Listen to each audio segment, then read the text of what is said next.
Guys, magandang hapon sa ating lahat, no? Ngayon mga ka-idol, no?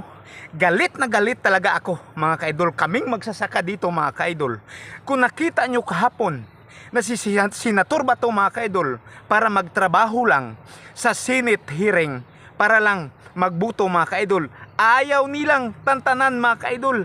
Hinabol nila doon mismo sa bahay at sa Senate hearing, mga ka-idol, at doon sa opisina ng bahay-bahayan ng mga senator. Sana igalang ninyo.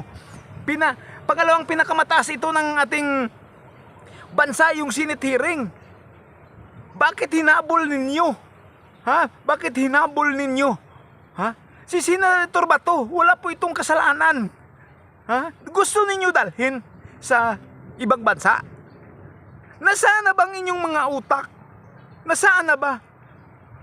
Ating sariling Pilipino, ipagkalulong ninyo at ibigay nyo sa ibang dayuhan. May sarili po tayo dito, mga ka-idol, na sarili tayong Supreme Court at nakataas-taasang hukuman. At dito sana, gusto ko sana silang magbigay ng awaran sa kay Bato. Yung hindi yung galing sa ICC na pagdating dito, sinabi ng ICC, may warat, huhulihin, dalhin kaagad at isakay sa eroplano. Ano bang ito?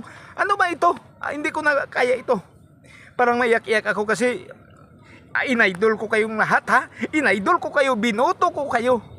Bakit hinayaan ninyong ayurakan ang ating mga senador? Ha? Si Senator Soto, nung siya pa lang ang Senate President, bakit pumayag ito na pasukin ang sa loob ng Senate? Ha? Bakit? Wala na ba tayong karapatan dito na porque nga Sara ako, Marcos ako, lahat. Wala po akong neutral po ako dito dahil binoto ko po si Marcos na bilang presidente ng Pilipinas. Si Sara binoto ko dahil nagtandem sila. Bakit ngayon? Ha? Kinalaban nila kaming magsasaka dito. Kahit kami dito ay naghahanap ng buhay, kampo yung namin dito. Bakit nyo niyurakan ang pagkatao ni Senator Bato? Kita nyo kapon? Kita nyo yung si Senator Bato nasugatan, nagkadapa-dapa dyan sa sa hagdanan? Wala ba kayong awa? Wala ba kayong awa? Sana maawa naman kayo. Hindi ba kayo kontento nga si Duterte ando na sa dahig? Lahat lilipulin nyo para maabot ang inyong mga ambisyon?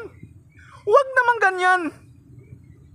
May panahon pa, maawa kayo, may panahon pa.